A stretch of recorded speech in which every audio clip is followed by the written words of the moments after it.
Samozrejme, že zníženie verejných výdavkov na zabezpečenie týchto služieb starostlivosti kladie zvýšený nárok na ženy a bráni im vlastne plne sa uplatniť vo všetkých aspektoch života aj v zamestnaní, pretože ak sú zaťažené navyše starostlivosťou o členov a členky rodiny, tak ich schopnosť vlastne robiť kariéru, naplne pracovať klesá. Čiže zase ten celý balík šetrenia, sociálnych verejných výdavkov, zdravotníctva, starostlivosti o deti, školstva, vzdelávania má a hlavne bude mať ešte oveľa väčší dopad na ženy, ako má na mužov. Ukazuje sa, že niektorí zamestnávateľia doslova zneužívajú tú krízu ako alibi na to, aby mohli,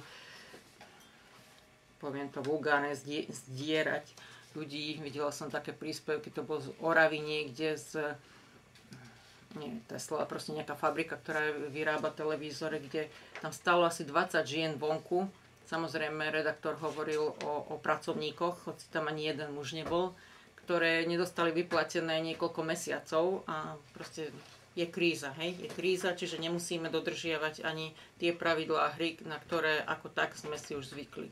Ďalší kríza ďalej je veľmi vďačným takým zase ospravedlnením na už zrušenie tých nejakých pozitívnych opatrení, ktoré boli prijaté v prospech žien, ktoré im uľahčovali nejako život alebo vytvárať nejaké politiky na zosúladenie rodinného pracovného života a tak ďalej. Zaujímavý napríklad správe Slovenského národného strediska pre ľudské práva. Napríklad bolo uvedené, že hospodárska kríza znížila citlivosť obetí na sexuálne obťažovanie, čo už myslím, že tak či tak tá citlivosť obetí na Slovensku na sexuálne obťažovanie je ďaleko pod prahom akceptovateľnosti, ale hlavne v tom období krízy ženy sú ako ochotnejšie také niečo znášať a zaťazať zuby, lebo priorita je udržať si prácu.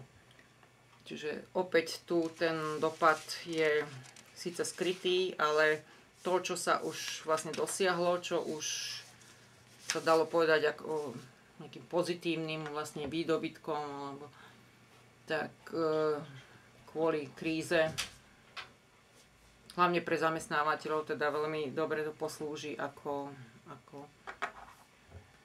dôvod, ako alibi na nedodržiavanie.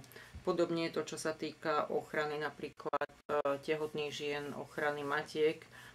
Matky vôbec, ženy matky, pracujúce ženy sú veľmi zraniteľné na všetky zmeny na trhu práce a pekné vyjadrenie, že sú rovnako obeťami krízy ako finančné trhy, pretože matky sú tie, ktoré sa hovorí, že last to be hired, first to be fired, čiže tie, ktoré ako posledné sú prijímané do práce, ako prvé sú vlastne prepúšťané.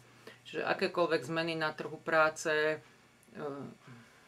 práve majú najväčší dopad na ženy matky.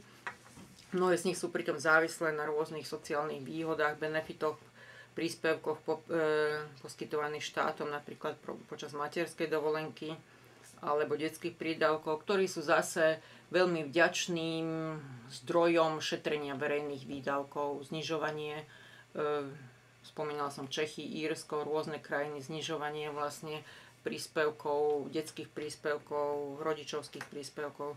Napríklad taký prípad, že vo Veľkej Británii bol prijatý pred krízou nejaký zákon na opatrenia na zlepšenie podmienok žien na materskej dovolenke, ale tá kríza zase poslúžila ako alibi, aby zamestnávateľia vytvárali tlak na to, aby sa neimplementoval tento zákon, pretože teraz na to jednoducho nemáme. Je kríza a proste nemôžeme brať ohľad na tehotné ženy.